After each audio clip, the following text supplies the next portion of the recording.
Welcome to Focus on the Falls. I'm John Mercure. I'm excited to be joined on this week's show, as always, by Corey Golla. He's the superintendent here in Menomonee Falls. Corey, thank you so much for spending some time with us. Yeah, thanks for being here, John. Congratulations. I don't want to jinx it, but man, things have been going really well in the Falls, and that's a tribute to you and your team and the plan that's been put in place. Let's start with an update. Where are we at? We'll just work our way up. The little kids are back in the classroom now, full Yeah, time. yeah, I think it's been, I want to say about 3 or 4 weeks since we've made the move to get our 4K through second grade students at Ben Franklin and Shady Lane into full time, and that's gone well. The buildings are staying healthy. The kids were obviously excited to be back. The teachers were really excited to have them back. You probably remember Miss Smalley. You had her on the air once, and she was one Yeah, in particular just couldn't wait to get the kids back. So we're yeah. pleased to see that seems to be going quite well. Why is that important, especially for the little kids? What were you finding about the learning environment, about how they were doing? Why was it so important to get the little kids back? Well, I mean, we've held that, all kids, or all students learn best in that face-to-face environment, but early indicators were that 4K to second range is where we were seeing the most concerns. I mean, that's just a lot of hands-on learning, a lot of small group, a lot of interventions with kids, and it's also the group that's staying the healthiest. We're seeing the smallest number of positive cases. So that was one where we definitely saw, especially in those early reading indicators, that we should try to do something more for them. At that age group and any age group, if a family decides that it's right for them for the kid to stay at home, can they do that? Can they be completely virtual? The way we arranged this was at the beginning of the year, parents could opt into the fully virtual, or they would opt into this model where we would follow the local metrics, follow what's happening regionally, really look close at what's happening internally. We'll do another enrollment period now starting in the next several days where people can re-enroll in fully virtual for second semester if they would like. Um, but those that didn't are really kind of along with us Yeah. on this rotating model. I admire the way the conversation's gone because throughout the process, you've made sure that through your communication department and your team that the community's updated, parents are updated, and via all that, that students stay updated. Can you talk about the communication part of it? I mean, that's critical to making this whole thing work. Yeah, this has been it's highly technical communication in a very emotional environment. Obviously, people are worried for the health and safety of their children, their a family, for our community. So that's been challenging. The other piece that's been challenging is, and this is a very positive thing, is our schools have showed a resilience to COVID that's much more positive than I think any of us really thought was possible. So even though the case rates were quite high locally, our buildings were staying safe. We weren't seeing internal transmission of COVID. We were keeping a relatively lower case rate among students and staff. So we've been able to be face to face in a pretty active time. More recently, we have seen more activity. This current spike uh, caused us to hold on trying to bring more students back. We really, at this point, are working hard to protect that hybrid model. So let's talk about that next group of students. In a best case scenario, what is the next group? What are the age groups for that? How do you evaluate when the time might be right? We are hoping to try to move more elementary students back, given the current activity in our buildings, and locally that's not going to be possible for a while. So we focus on those younger students. We know even the Harvard Global Health Institute indicates that's where you should prioritize face-to-face instruction. So we were hoping to get more elementary students back. What we look at is those internals. So what are we looking at for positive case rates among our students, among our staff members? Looking very carefully at, do we have any evidence of transmission within our buildings? So are people getting sick because they're at school? We've not seen that. And then we've got to watch staffing very closely. And that was a big part of this last decision to hold was, like all employers, we have staff members out on quarantine. We have staff members, unfortunately, out with positive cases of COVID. We have staff members out for their own family, leave for their students, their own children's care. So that's really what caused us to say, let's stay put with where we're at right now. So in my neighborhood, I have a lot of little kids, and the parents are excited that they have the opportunity for their kids to go back to school. And I was talking to a parent 2 days ago who said they're impressed with the communication from the district, that they feel like they've been part of the process and they've been kept in the loop. How important is it that it really feels like a collaboration? As a district, you need to make the call and you need to make the Hmm. decision, but the community seems to be feeling like they have some buy-in here and they're part of the process. I think that's critical. I mean, in this moment, trust matters, and nothing worries me more than that sense that maybe people would lose trust in us, or our board would lose trust in us, because these are big decisions. So we're doing our very best to give them as much information as we can, but also trying to keep it as clear as we can for people. So, just because they've got their own life to worry about, they're not in this every day like we are. So absolutely, we want to do everything we can to protect that trust. Other districts are having their own challenges. It goes district to district. Do you talk to your colleagues? Do you weigh what's happening in Sussex, Hamilton, or other districts in Waukesha County? We do. We are on a weekly call yet. Shared that with you before with the county health department, with county executive Scott Farrell, and all superintendents. And we basically exchange notes. We get the updates from the county on what's happening locally, but then as superintendents, we're sharing things. And that was part of the reason for wanting to push more elementary students back, is we know there's some schools that are full face-to-face. They were seeing some stability there.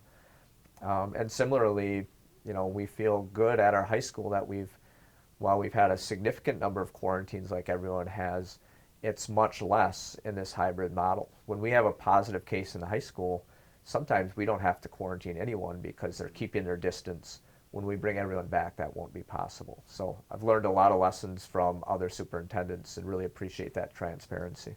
How good's the communication been with parents on their end? Because you're really reliant on them to let you know that, hey, I have a kid that was exposed, or I have a kid that I need to quarantine, and you rely on them to let you know so that you can keep the rest of your staff and student body safe. I'm glad you asked that, because that's a critical question in this moment. Is our parents have been open with us and sharing with us, and as the activity in the region gets more challenging and more intense, the county it's harder for them to keep up with that. So sometimes we don't hear as quickly as we need to about a positive case. So we absolutely need families to share with us that they have a case in their household, that their student is ill, because the quarantines, while inconvenient, they're what's keeping us open. If we can keep those positive cases out of our buildings, we don't get the internal spread, and we can maintain that hybrid model and hopefully more in the future. And it all comes down to behavior at home too, right? I mean, we all need to take care of each other. We need to make sure that we're doing the things we're all, I'm tired of even saying it, but wear a mask, wash your hands, be responsible. How important is it that we take care of each other as a community to make sure we can do what we want to in these school buildings? Well, there's never been a time, I don't think, where it's more important that we act like a village. It's critical that everybody knows it's important for students to be in school. They're going to learn more. It's more stable for them. It's better for their social, emotional health. They get to be in their activities. It's also good for the local economy if we're open or have some regularity. So if we all want that to continue, we have to work together. And it doesn't mean we have to shut down. It means wear the mask. I think we're proving that in our schools. Wear the mask, keep your distance when you can, wash your hands. Those simple things done consistently by everyone, I think will put us all in a much better place. Are you impressed with how the little ones have worn their masks and really behaved? I think people were kind of worried, my gosh, can we really make a kid wear a mask for hour after hour? I've been impressed across the entire system. Yeah, absolutely. You go into those elementary schools and they're tearing around in their mask. It's just really not an issue to them. We get their breaks when we can. When we get them outside, they're staying in their cohorts, so they have those opportunities. Our high schoolers have been tremendous. I mean, it just doesn't feel like an issue for school age students, and that's great to see. I'm hopeful, and I know you're going to talk to some of our high school students. It feels like they take the perspective of, if this is what I have to do to be coming to school, to be in my activities, to be in my sports, it's a small price to pay. Let's talk about the high school. I'm proud of what the community's done. I'm proud of what the district's done, how our students and staff are handling all of this. What are the particular challenges or things you talk about or think about with your team when you talk about the older students in our district? Yeah, I think the older students, and this is consistent across the system, but we're really seeing it in middle and high school, is some students, especially if they don't have the same level of support outside of the school, are struggling in that virtual environment. So we're looking very close at the students who are fully virtual. We're seeing more students who are struggling or failing classes. We know that students in the hybrid, when they're in that virtual component, that's a time when they're disengaging. So we're doing a lot of work to just reach out to those families, reach out to those kids, make individual plans for them to re-engage them, get them, what are the barriers to their success? So yeah, that's very concerning to us.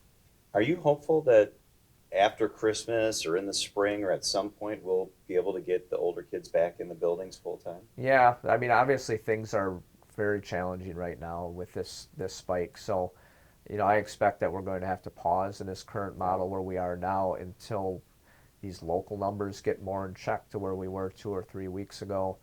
And then we would like to make that push in that sequence of, let's get our elementary students back. We were in a great place in our North Middle School a week ago. We were preparing to move them back. They really had a bad 5 days. I mean, COVID really struck that staff, and we had significant student cases, a lot of quarantines. So it's going to take time. We'll look very closely. We need to do this safely. What we're hearing from families is we chose this model based on the fact that you're looking at the metrics and you're making wise decisions that are healthy. So we can't be reckless, but our goal is always going to be, if we can push more students in, that's where they're going to learn best. I love the energy in the community too. I mean, the football team's having a great year. They're able to play football, extracurricular activities, maybe a little different, are happening. How important is it that we maintain what we can when it comes to normalcy, like the football team playing and clubs finding a way to meet and that sort of thing? Yeah, I've always been a fan of those. I think those are important parts of the learning for students, but especially now, just anything we can do that keeps a regular schedule for students and families, gives them things to celebrate. And yeah, I've been thrilled with just the commitment to the mitigation efforts to protect those experiences. Our football team had a tremendous year. I also say of our Coach Lutz, he was so committed to the mitigation efforts, knowing that that's going to result in fewer missed opportunities for students, and that paid dividends. I mean, we saw that team stay very healthy in addition to being very successful, and we have other examples of that, but he is a coach in particular that deserves a lot of credit for what he did with that team. Obviously, football, tough to not be in close contact in football, but wherever they could, they kept their distance and kept kids safe. You're a humble guy, and I know you don't like to talk about it a lot, but you deserve a lot of credit for what's happened in the district from a communication standpoint, from an actual standpoint of what's happening in our buildings and happening in our community. What have been the challenges as an administrator to try to walk through this? I mean, when you decided to become a superintendent, a pandemic wasn't exactly on your radar. No, yeah, you're right. This is not, I was a history major. I wasn't an epidemiologist, so you just learn. So it's been challenging. The weight of it is challenging, of finding that balance. Like, our commitment is to students and learning and their futures, but then knowing that your decisions also impact not only their health, but, all of our teachers, all of our employees, and ultimately the community. So, when you have a community that puts trust in you, you don't want to you don't want to take that for granted, and you want to live up to that. So that's what we're carrying. How do you deal with it personally? Do you run? Do you read? Do you need quiet time sometimes, or you just need to clear your head and not think about what's happening in the world? Yeah, I've been sending sort of messages to that point to all of our team, is you just need to, I'm no good to anybody if I'm not well myself. So you just have to unplug, get out and take a run, get my dog outside, read, listen to an album, turn off the news. Yeah. Do those things to just get yourself centered. I think all of us need to do this to just lower the anxiety, and then it allows you to come in the next morning much more focused. Yeah, well, the district's been held up as a model by a lot of other districts, not just in our state, but in other places, and that's a tribute to you and the team and the thoughtful process you have in place to make sure that we move the right direction. So congratulations on that. Thanks for keeping us all in the loop. That's the most important thing you can do for our community. No, thanks for that. I've got a remarkable team. Principals are doing a great job. Our community, just a fun story is, because you hear of the anxiousness and sometimes the anger, but we had Carlene Hansen at Ben Franklin had to quarantine an entire classroom of students. One of her parents sent her a bouquet of flowers yesterday. Wow. Like those are just things that's the nature of our community, is they recognize this is hard for everybody. They knew those were probably tough calls for her to make. She likes to have kids in her buildings, so I just love those stories, and they inspire us to keep doing more. That is a great story. All right, Focus on the Falls will continue up next. We're going to talk to the two student members of the school board, a different perspective. That's when we continue after the break.